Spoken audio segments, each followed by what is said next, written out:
Assalamualaikum warahmatullahi wabarakatuh. Perkenalkan, kami dari kelompok 1 peserta pelatihan dasar CPNS 2021 yang beranggotakan Shanta Monika Sarjana Pendidikan, Un Khairunisa Sarjana Pendidikan, dan Dr. Nur Kistiah. Izinkan kami mempresentasikan tugas kelompok kami, analisis isu global mengenai korupsi. Menurut Undang-Undang Nomor 31 Tahun 1999, korupsi merupakan tindakan setiap orang yang secara melawan hukum melakukan perbuatan memperkaya diri sendiri atau orang lain ataupun korporasi yang dapat merugikan keuangan negara atau perekonomian negara. Adapun teori-teori penyebab korupsi, yaitu teori Robert Klitgard atau CDMA teori, di mana korupsi terjadi karena faktor kekuasaan dan monopoli yang tidak dibarengi dengan akuntabilitas. Lalu teori Jack Bolon atau Ghosn teori, yaitu faktor penyebab korupsi adalah keserakahan, kesempatan, kebutuhan, dan pengungkapan. Lalu teori Donald R. Creasy atau yang dikenal Fraud Triangle Theory, di mana terdapat 3 faktor yang berpengaruh, yaitu kesempatan, motivasi, dan rasionalisasi. Lalu ada teori willingness and opportunity to corrupt, teori cost-benefit model, dan berdasarkan motivasi pelaku.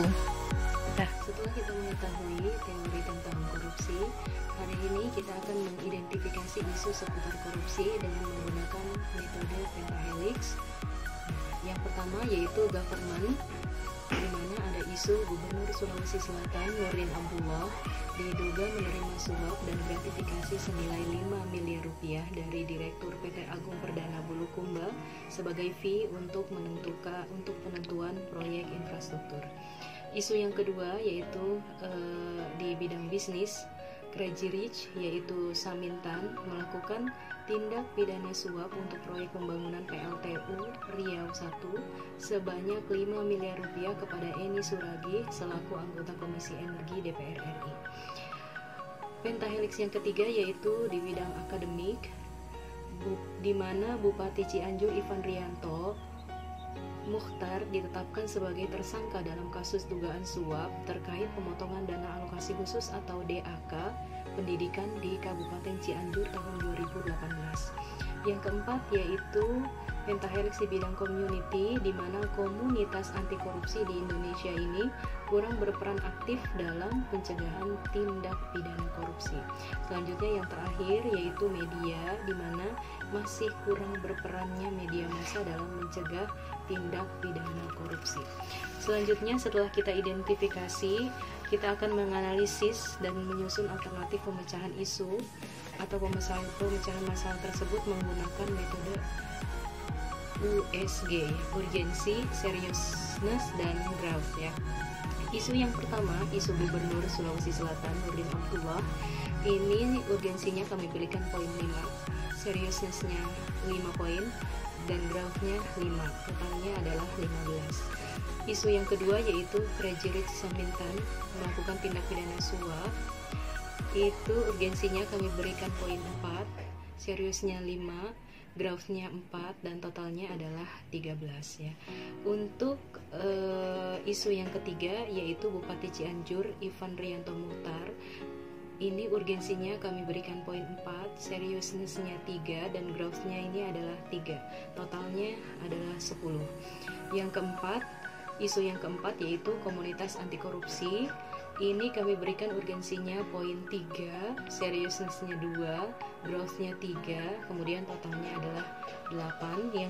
Isu yang terakhir masih kurang berperannya media massa. Ini urgensinya kami berikan poin 5, seriousness-nya 3, growth-nya 3, total menjadi 9 ya.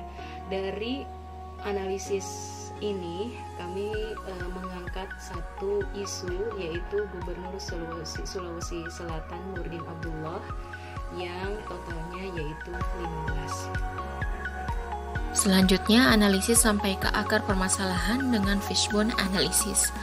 Korupsi bisa disebabkan oleh beberapa faktor, yaitu yang pertama dari individu, seperti kurangnya keimanan terhadap Tuhan Yang Maha Esa, adanya rasa tidak puas, entah itu terhadap jabatan ataupun keuangan.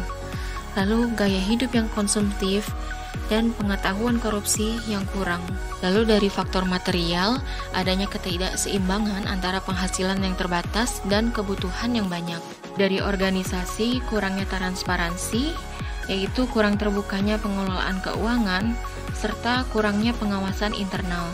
Dan terakhir, dari aturan, kurang tegaknya hukum mengenai korupsi. Berikutnya, mencari alternatif pemecahan isu atau masalah tersebut menggunakan SWOT analisis. SWOT analisis adalah metode analisis untuk mengidentifikasi faktor internal dan eksternal yang berpengaruh kepada performa organisasi. Faktor internal tersebut terdiri dari kekuatan atau strength dan kelemahan atau weakness. Kekuatan adalah sumber daya yang dimiliki organisasi yang dapat mendukung organisasi untuk mencapai tujuan, sedangkan kelemahan adalah hal penghambat yang berasal dari internal organisasi yang dapat mengganggu upaya pencapaian tujuan organisasi. Adapun analisis SWOT, kekuatan atau strength, yaitu tersedianya sumber daya manusia yang mendukung, yaitu anggota penyidik yang berpengalaman melakukan penyidikan selama bertahun-tahun dan sebagian besar sudah mendapatkan sarjana hukum. Yang kedua, kelemahan atau weakness, kurangnya koordinasi dengan instansi yang berkaitan dengan penanganan tindak pidana korupsi seperti BPKP, LPSE, LPJK, dan PPATK. Yang ketiga, peluang atau opportunities, adanya terbukaan informasi yang menyebabkan dapat diketahuinya anggaran pemerintah dan pertanggungjawaban penggunaannya oleh semua pihak. Yang keempat, ancaman. Pelaku kejahatan tindak pidana korupsi memiliki banyak jaringan dan melibatkan banyak orang dalam. Adapun rekomendasi penyelesaian isu korupsi tersebut dengan menggunakan strategi strength opportunity.